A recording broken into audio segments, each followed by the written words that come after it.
Welcome back to the morning show here on Arise News. It's now time for the World Brief and the review of some of the headlines of today's newspapers from all around the world. We kick off with an update of the Los Angeles wildfires as they are on track to be among the costliest in U.S. history, with losses already expecting to exceed $50 billion. Now, in a preliminary estimate, private forecaster AccuWeather said that it expected losses of between $52 and $57 billion as the blazes rip through an area home to some of the most expensive property in the U.S. The insurance industry is also bracing for a major hit, with analysts from firms such as Morningstar and JP Morgan forecasting insured losses of more than $8 billion. Now, nearly 2,000 structures have been damaged or destroyed in the fires, which have also claimed at least 5 lives. Meanwhile, the death toll from the wildfires has risen to 10. The County of Los Angeles medical examiner says the remains of these people are still being identified.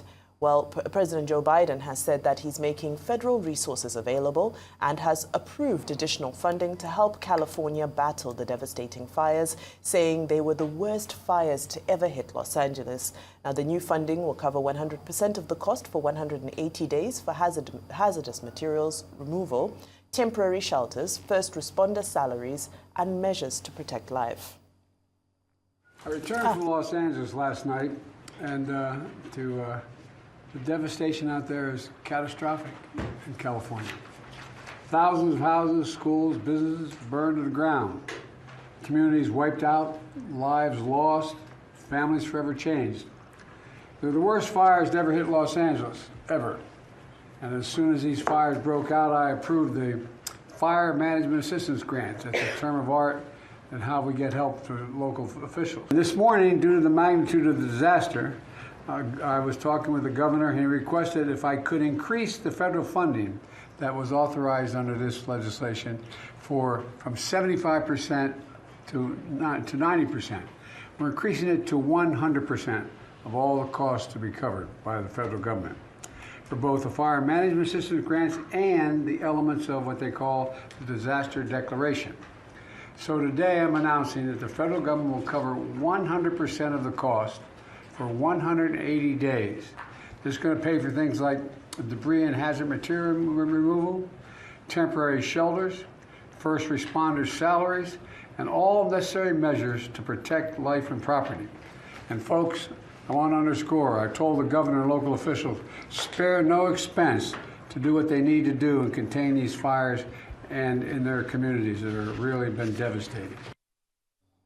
Really devastating scenes. Well, still in the United States, all 5 living United States presidents were present to honor the late former President Jimmy Carter during his funeral service at the National Cathedral in Washington. Carter, the country's longest living president, died on December 29th at the age of 100. It is the last public tribute to Carter before his body is returned to his hometown of Plains, Georgia, in a private family ceremony. Now, on what President Joe Biden declared to be a national day of mourning, Carter's body was driven from the U.S. Capitol, where he has been lying in state, to the Washington National Cathedral for the state service. Carter had previously laid in repose at the Carter Presidential Center in Atlanta. Seated alongside Biden was his predecessor and successor, President-elect Donald Trump, bringing the political rivals together before next week's inauguration. Also in attendance were former Presidents Barack Obama, George W. Bush, and Bill Clinton, in addition to their respective wives. Of course, Michelle Obama was absent at that outing. Staying in the U.S., the Supreme Court has rejected President-elect Donald Trump's last-minute bid to halt his sentencing in the criminal hush money case. Trump urged the top court to consider whether he was entitled to an automatic stay of his sentencing, but the justices rejected the application by 5-4. Trump was found guilty of falsifying records to disguise reimbursements for a $130,000 hush money payment to adult film star Stormy Daniels as legal expenses in 2016. Justice Juan Merchan, overseeing the case, has indicated that he will not consider a jail term for Donald Trump. But reacting, Mr. Trump told reporters the case was a disgrace, although the Supreme Court decision was fair. Now to Latin America, where protesters took to the streets Thursday rallying against the inauguration of President Nicolás Maduro for a third term. In Brazil, people gathered on the iconic Copacabana beach with a banner reading "Free Venezuela, Edmundo G. President." People gathered in Chile's capital, Santiago, were already aware of reports that opposition leader Maria Corina Machado had been arrested, but Machado was later freed. In Argentina, Venezuelans gathered in Plaza de Mayo.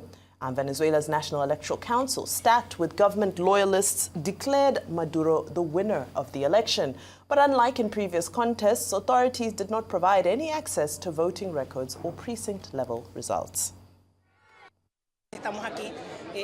We are here hopeful because we want the liberty of Venezuela for once and for all. The Venezuelan people can't stand waiting anymore. We don't want another Guaido, former Venezuelan acting president Juan Guaido. We don't want this to repeat. We think this is the definite chance.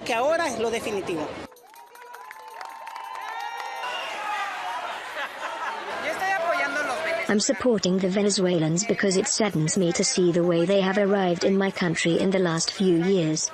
So many Venezuelans, in so much need and in absolute misery.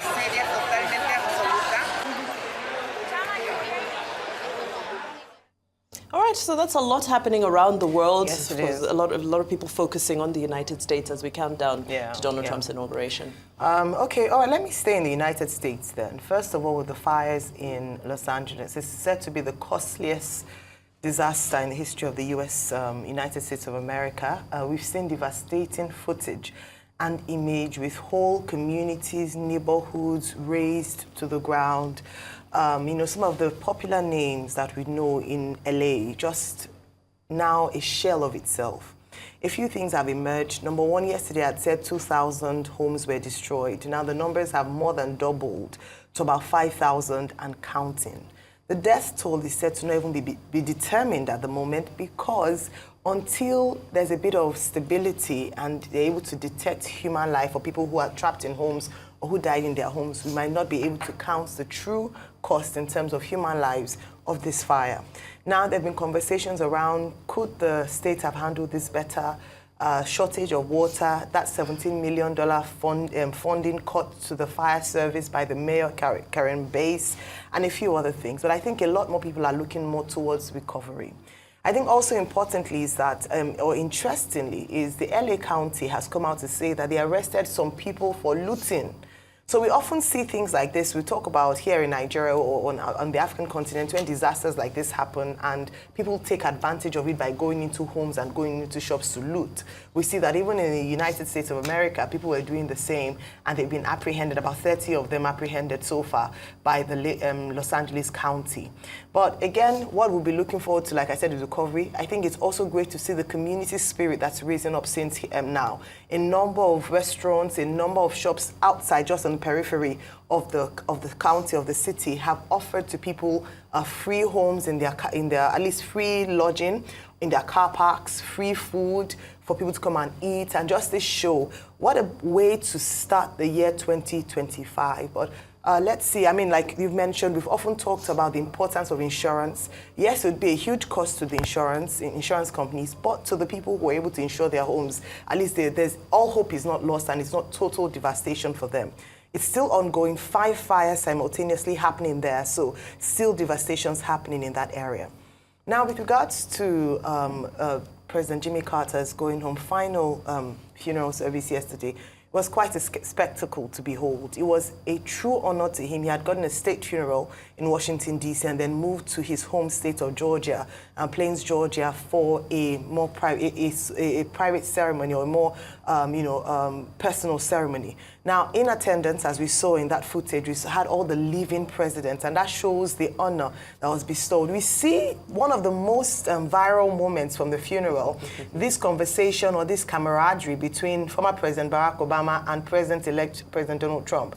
In fact, Donald Trump had the opportunity to speak about this moment on Fox News after the ceremony, because a lot of people were talking about it, and he said, yeah, it was after he watched it that he saw, oh, we did look quite friendly, and he said, yes, well, maybe we're quite friendly, that we may not agree on ideologies, on policies, but we do get along. So that says something. And then people then contrasted it to the way Kamala Harris, whether it was coincidence or not, seemed to just keep a straight face and didn't seem to have any. But those are some of the side, if I put it that way, attractions of the funeral. But beyond that, his people in Plains, Georgia, came out en masse to form a line of honor as his motorcade, went to his final resting home. The Navy did a nice air show for him as well in honor of Jimmy Carter. Also, President Joe Biden in his speech spoke more to his character, his face, eulogized his, how he's contributed to post-American modernism and a number of things. But it was good to see him get a befitting send forth as the oldest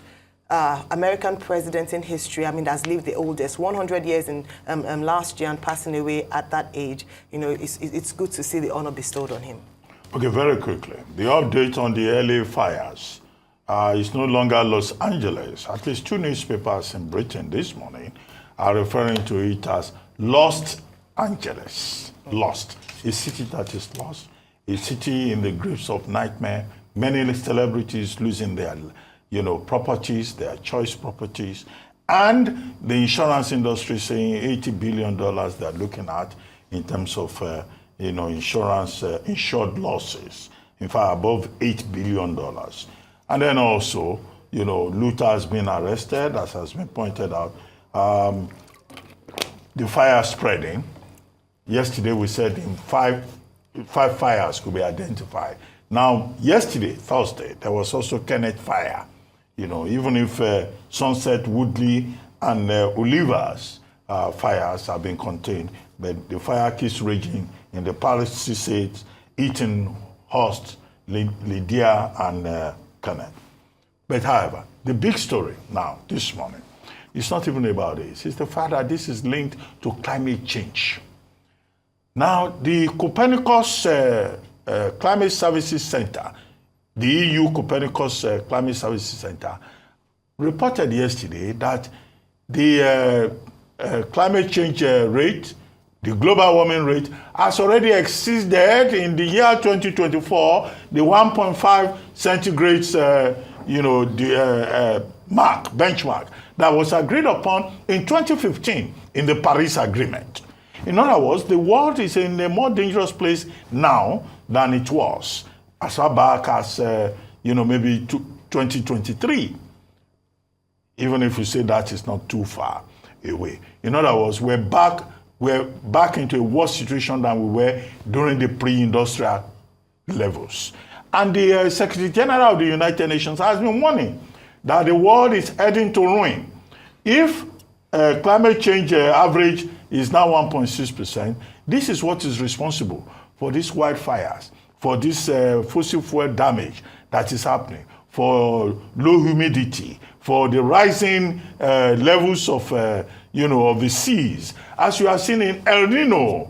And now this year, we are having the fires in California. So that linkage has been established by the experts, which is a reminder, again, that global warming is a major problem, that the world has to deal with the issue of fossil fuels, and that in the future, if it gets to 2 degrees centigrade, the world will be in a very difficult place indeed. So this is the major, lesson from, California, Southern California, apart from the fact that, President Biden himself, who canceled his trip to Rome, has had to complain that how can fire hoses not have water?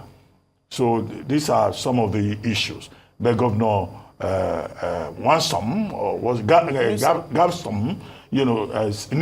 Gavin Newsom says he's on top of the situation.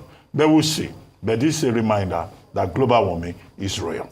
Now, as for the burial of President Carter, President Carter dying at 100, we have paid tributes to him on this program. But the more historic thing is that 5 former presidents were there, which was quite unprecedented, having 5 former presidents in one room. President George W. Bush, President Obama, President Trump, President Biden, who is the current president, and then also, having deputies, former Vice President Mike Pence, J.D. Vance, who is the current one, Secretary of State Hillary Clinton, and Kamala Harris. There were a number of incidents. President Trump and Kamala Harris didn't shake hands. Trudeau was also in the room from Canada, the man who will have been, by Trump's reckoning, the 51st governor of the United States. They were both glaring at each other. And then, of course, you had the son of Gerald Ford also paying tribute, reading a tribute that had been written by his father. He died, I think, in 2001, or was it 2021? He read on behalf of his father. The two of them, Ford and Carter, drivers, Carter taking over from him, having made a pact that they will both speak at each other's funerals. And I think that that was significant. But it was a befitting, state funeral for a man whom President Biden praised for his character, and also for the fact that post-presidency, he behaved, truly like a statesman and a global citizen. Maybe some kind of veiled reference to Donald Trump, who after he left office continued to make trouble. Finally, Supreme Court has rejected the plea by President Trump's lawyers that he should not be sentenced tomorrow by Judge Joan Merchan. Now, Judge Joan Merchan, the jury offered a guilty verdict in the matter involving Stormy Daniels in May 2024. The lawyers moved in, Trump's lawyers that is, it was postponed to July 2024. In November, Trump won the election. Again, the sentencing was postponed. Last week, Judge Joan Merchan rejected the appeal that there should be no sentencing, and then said sentencing will be done tomorrow, January 10. Trump's lawyers went to courts, 3 courts in the Manhattan district. They were rejected. Nothing happened. They went to the Supreme Court on Wednesday. Yesterday, the Supreme Court ruled that no, the sentencing will not have any substantial effect on President Trump, and that in any case, President Trump cannot argue that if you are a president-elect, you cannot answer to charges. So we expect that by tomorrow, there will be that sentencing by Judge Joan Merchan. The Supreme Court voted 5-4.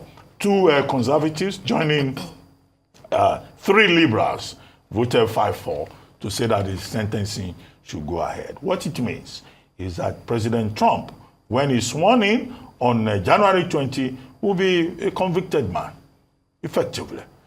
And what it means is that he will be on the record in the state of New York. He will supply his DNA, and it will be on record that he is a convicted felon. However, the judge has already said he would offer an unconditional discharge, given the circumstances. But that unconditional discharge does not mean that President Trump will not go into the books as a convicted person.